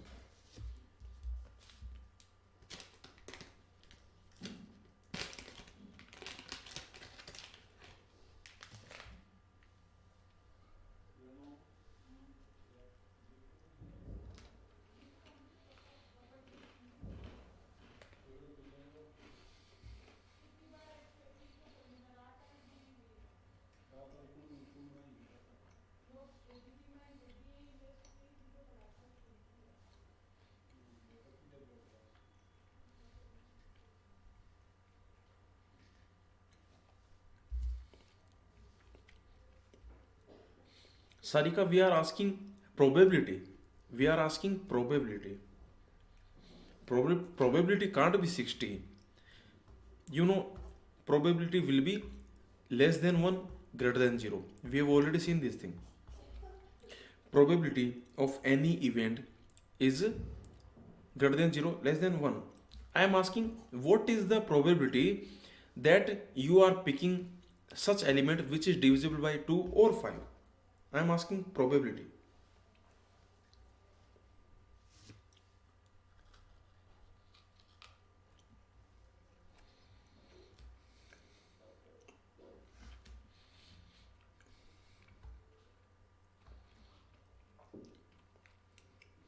Let's see. Okay, see here. Now see. He is saying that you are picking a number and that number should be either divisible by 2 or divisible by 5. So basically either divisible by 2, let's call it 2, means divisible by 2. These are the numbers that are divisible by 2. Okay, and let's assume these are the numbers that are divisible by 5. Let's assume. Okay, so let's find first of all how many numbers are divisible by 5. Let's see, divisible by 5, how many numbers are there? So you can see from 1 to 100 how many numbers are divisible by 5. That is nothing but 100 divided by 5, that is your so this is your 20. Okay, so you can see that, for example, so this will be your these many numbers are divisible by 5. Okay, now what is the number of elements that are divisible by 2? The divisible by 2 are nothing but 100 divided by 2, so your answer will be 50. So these are the numbers that are divisible by 2. So you can see How many numbers divisible by 2? That is 50. How many numbers divisible by 5? That is 20. Now let's see how many common elements are here, because those elements which are divisible by both, means both 2 and 5. So it means divisible by 10. If a number is divisible by 2 and 5, then it means that this number is divisible by 10. So let's find how many numbers are there which are divisible by 10. This will be 100 divided by 10. So the answer will be 10. You can see in the common area we have 10 elements. In the common area we have 10 elements. Now he is saying divisible by 2 or divisible by 5. So basically he wants to say what is the probability of this union. Probability of this union, like probability of 2 union probability of 5. What it will be? It will be equal to probability of 2 plus probability of 5 minus probability of a common area. Common area means probability of 10. So this is nothing but 50. This is nothing but 10. This is nothing but 20. This is nothing but 10. So finally you will get 60. But remember, okay, actually the probability of 2 is, this 60, okay, actually the answer will be 60 divided by 100. Actually the probability of 2 is what? See, okay, wait a second. The probability of 2 plus probability of 5 minus probability of 10. The probability of 2 is what? Favorable cases divided by total cases. Favorable cases means 50 and total cases means 100, plus probability of 5. What is this? Favorable cases means 20, total cases means 100, minus probability of 10. Favorable cases 10 and total cases 100. So finally what you will get? You will get 160. So finally this will be your answer, 6 by 10. Okay, so this is the answer, 6 by 10. So you can see this explanation, 6 by 10, or you can say 3 by 5. Okay, anyway. Now let's see the next concept, independent events. This is a very important concept actually, independent events. We say that two events are independent, E1 and E2 are independent. This is the definition of independent events. Okay, we say that two events are independent events. So remember this is a very important definition, independent events. So two events are independent events if and only if probability of E1 intersection probability of E2 is equal to probability of E1 multiplied by probability of E2. So this is a very important definition. Okay, so two events are called independent if their probability, intersection probability, is equal to probability of E1 multiplied by probability of E2. Okay, now this is the definition of independent events. Remember this. So two events you have, these are called independent events if and only if probability of E1 intersection E2 is equal to probability of E1 dot probability of E2. So basically whenever someone asks you, are these two events independent? If they ask you this, then you need to check this. If this is true, then they are independent. Also, if they are independent, then this is true. So you can see this is the definition of independent events. Okay, this is the definition of independent events. Tell me, is this event independent? This first question. See, we have two events, E1 and E2. The event, basically he is saying that you are tossing a coin 3 times. What you are doing? You are tossing a coin 3 times. Okay, you are flipping or you are tossing a coin 3 times. Okay, now he is asking, he has given two events. Event even is tail comes up with the coin is tossed the first time. Basically when you toss the coin first time, then the tail will come. This is the event E1. And the event E2 is head will come when you toss the coin second time. This is the event E2. Now are these events independent? Tell me, are these events independent? So are you getting my point? You are tossing, okay, understand this, you are tossing a coin 3 times. So you are tossing a coin 3 times. Okay, now the event even is first time you get a tail. First time get tail. Event E2 is second time get head.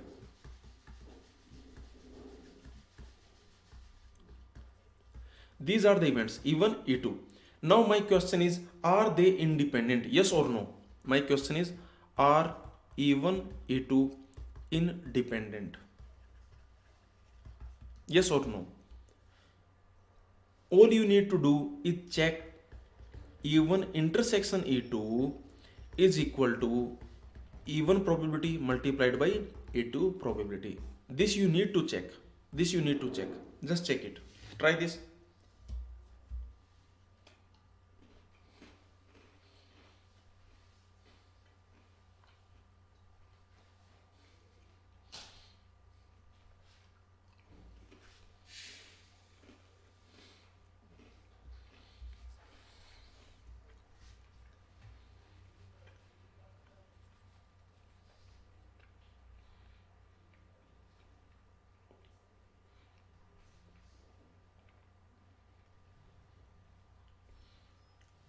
Yes or no? Let's let's see. Okay, see here. Look at here. So first of all, what is probability of even? Even is saying first time you must get tail. Okay, so first time you must get tail, and remaining two times it does not care. So the probability of even, what is probability of even? That is equal to basically uh, total total number of cases will be 8. 2 into 2 into 2, that will be 8, and the favorable cases will be 4. So this is probability of even. What is probability of E2? The probability of E2 is also 4 by 8, because second time you must get head. This is event E2. Event E2 only cares about the second time. It does not care about the first time. It does not care about the third time. It only cares about the second time. This is your probability of E2. Now what is even intersection E2? What is this event? What is this event? Even intersection E2 means E1 and E2, basically both of them. So you see, even intersection E2 means first time you must get tail and second time you must get head. This is the even intersection E2, right? Even intersection E2 means both of them common, basically the things that are common between both of them. So even says that first time you must get tail. E2 says that second time you must get head. So even intersection E2 means first time tail, second times head. So what will be the probability? What will be the probability of even intersection E2? This will be total cases 8. And how many favorable cases? Favorable cases are only 2, because see the here we must get tail, here we must get head, so no choice. Here we have two choices. So this will be 1 by 4. Now let's see probability of E1 intersection probability of E2. What is this? This is equal to 1 by 4. This is equal to probability of E1 into probability of E2. Probability of E1 is 1 by 2. Probability of E2 is 1 by 2. You can see probability of E1 is 1 by 2. Probability of E2 is 1 by 2. So finally you got 1 by 4 equal to 1 by 4. So yes, they are independent. This is how you can find. Yes, they are independent. Let's take next question. The same thing, you are tossing 3 times. You are tossing 3 times, and now the event even is this, event E2 is this. Event even is the first coin must be tail. The event E2 is 2 but not 3 heads come up in a row. What he is saying that, see, E2 event is saying that two heads must come in a row. 2 heads must come consecutively, but 3 heads must not come in a row. So this is the event E2. Now tell me, are they independent? Even E2, are they independent? Try this.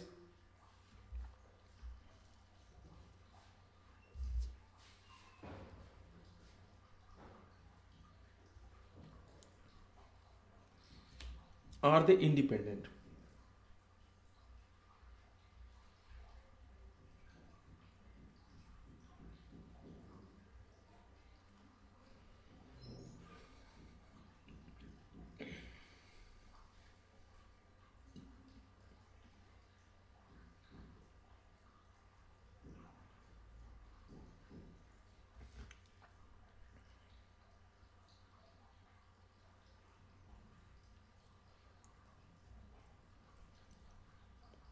Yes or no? Let's see. Even is saying that, even, what is event? Even is saying that the first must be tail. This is our even. Even is saying that the first coin comes up with a tail. So this is even.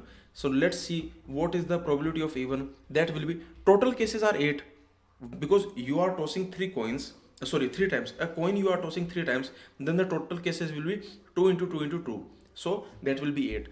How many favorable cases are there? Favorable cases are 4, because you must get tail here.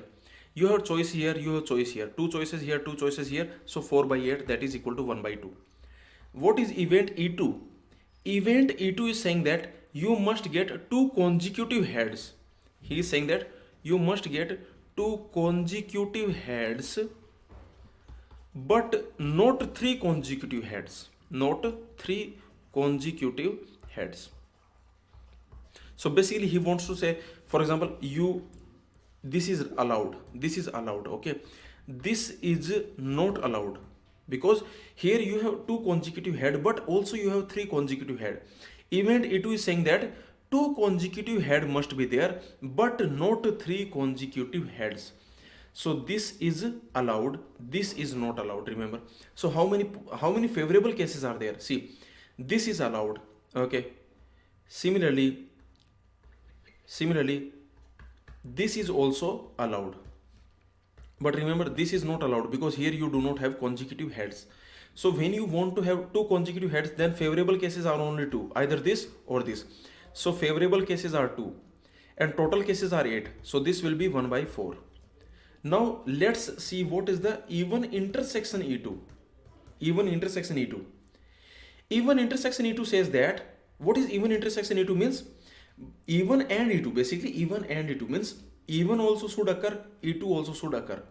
Okay, even also should occur, E2 also should occur. Even is saying that here tail must occur. So even is saying tail must occur. And E2 is saying that 2 consecutive heads must occur. So of course this is the only possibility. So the probability of even intersection E2 will be 1. This is the favorable case, this is the only favorable case, and this is your total cases. So the probability of, let's find out probability of even intersection E2. What is this? This is equal to 1 by 8, we have already seen. Let's see, is this equal to probability of E1 multiplied by probability of E2? Okay, let's see this. Yes, 1 by 8 is equal to 1 by 8. So yes, these are independent. These are independent. Any doubt in this? Some students have said not independent, not independent, not independent. These are independent, because probability of even intersection E2 is 1 by 8. This is equal to probability of E1 multiplied by probability of E2. Is this point clear? They are independent. Anyone has any doubt in this?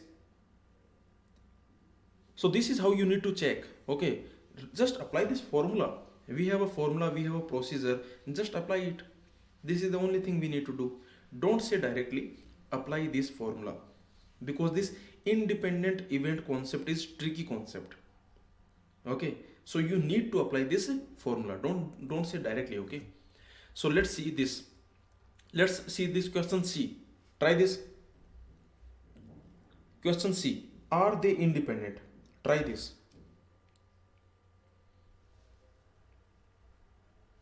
Are they independent?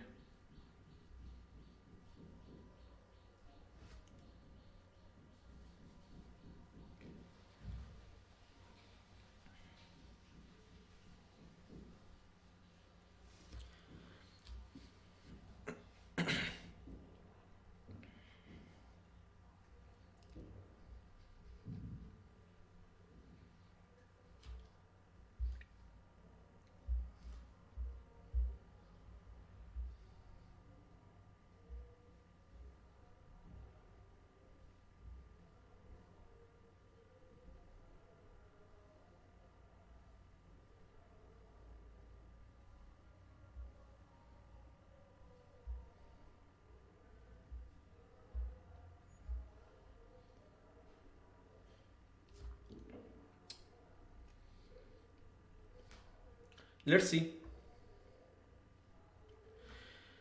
in this question what he's saying even. What is even? Even is saying the second coin is a tail. So this is even, means the second coin is tail. Okay, the second coin, the second coin is tail. This is even. So you have two choices here, you have two choices here. So what is probability of even? That will be 4 divided by 8. So this will be 1 by 2. This is probability of even. What is E2? E2 is the same event, 2 but not 3 heads come up in a row. That is the same event. So we have already calculated the probability of E2. This will be 2 divided by 8. This will be 1 by 4. This is E2. What is even intersection E2? Even intersection E2 means even should occur and E2 should occur. Even also should occur, E2 should also occur. So even is occurring means you should have tail here, because even is saying that the second must be tail. E2 should also occur, but now E2 cannot occur.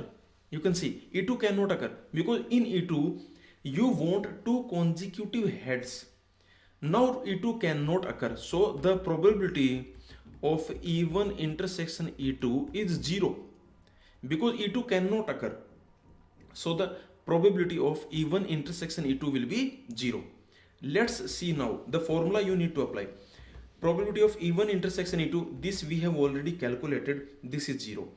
Is this equal to probability of even multiplied by probability of E2? No.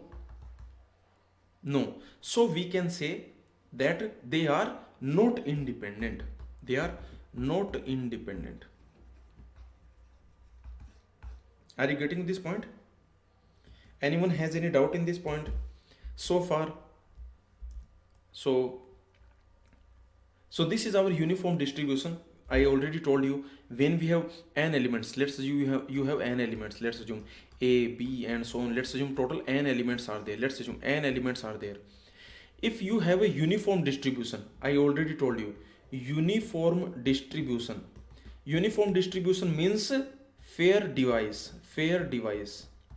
All these things are same. Remember, fair device. Why I am saying fair device? Because it could be fair coin, it could be fair machine, it could be fair dice. So basically fair device, or you can say fair tool. So uniform distribution means fair device. Fair device means equally likely. Equally likely means equal chances. Equal chances means equal weightage. Equal weightage means at random. At random means randomly. Okay, all these things have the same meaning. Okay, so when you have, let's assume you have n elements. These are the n elements you have. Now you know that each element will have the probability 1 by n. Because let's assume you have n elements, 1, 2, and so on. These are the n numbers you have. If I want to ask you the probability of picking 1, then what it will be? It will be 1 by n. If I ask you what is the probability of picking 2, this will be 1 by n. Because you have uniform distribution. So this is a very important. All these things have the same meaning. Okay. Now let's move on. Now, if you have disjoint events, so you must understand what is disjoint event. Disjoint event means even intersection E2 is 5. Then we will say that these are disjoint events.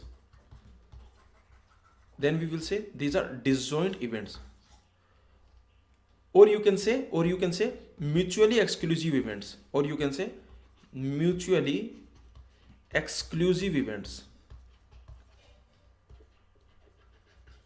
Okay, mutually exclusive.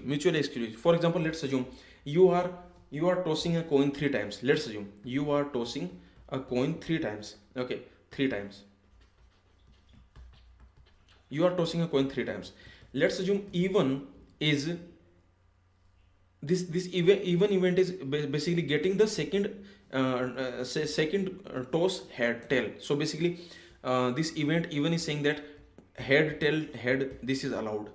Okay, similarly basically this must be tail. Okay, remaining things can be anything. Basically the second thing must be tail, remaining things can be anything.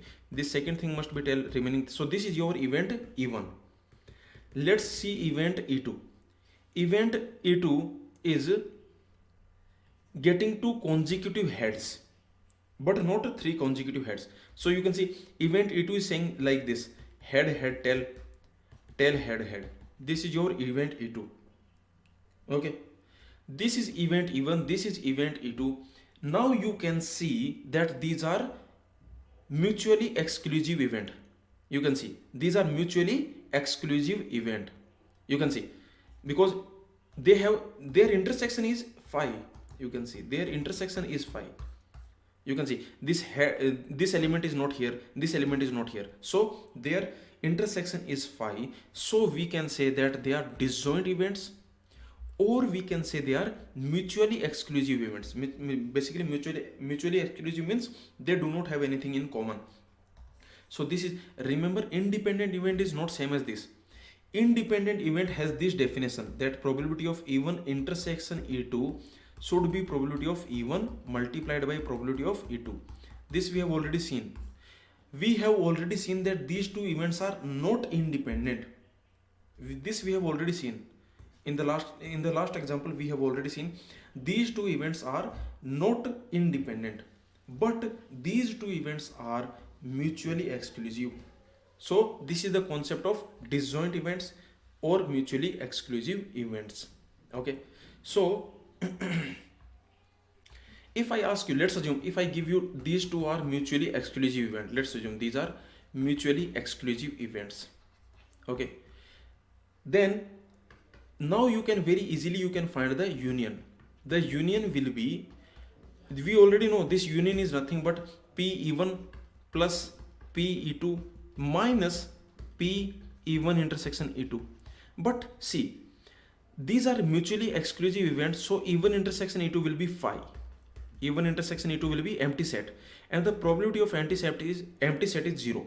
So basically what you got probability of E1 union E2 is equal to probability of E1 plus probability of E2. So this is the formula when you have mutually exclusive events, or you can say when you have disjoint events. So when you have disjoint events, then you can use this formula. Let's assume you have three events, and let's assume these are mutually exclusive. Then you can directly use this formula: probability of E1 plus probability of E2 plus probability of E3. This you can directly use. This you can use when E1, E2, E3, they are mutually exclusive. They are mutually exclusive events.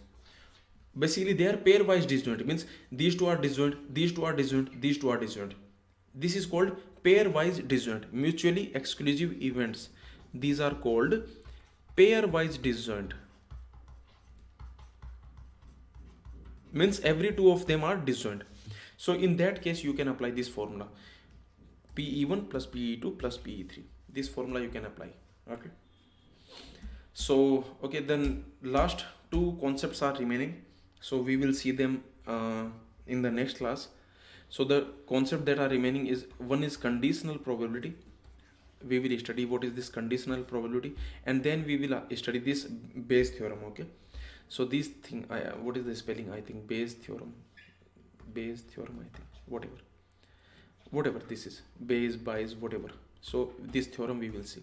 Conditional probability and Bayes theorem, these two things we need to see. So this we will see in the next lecture. Anyone has any doubt right now? If anyone has any doubt right now, then you can ask. In the next lecture, this probability chapter will be over, because these two things are remaining. Okay, so if anyone has any doubt, then you can ask.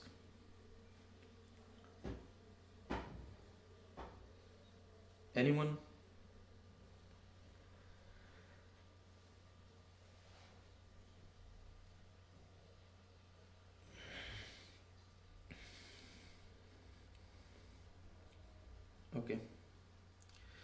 Okay, if there is no doubt, then see you in the next lecture.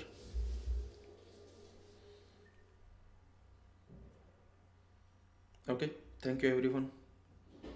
Bye. Good morning.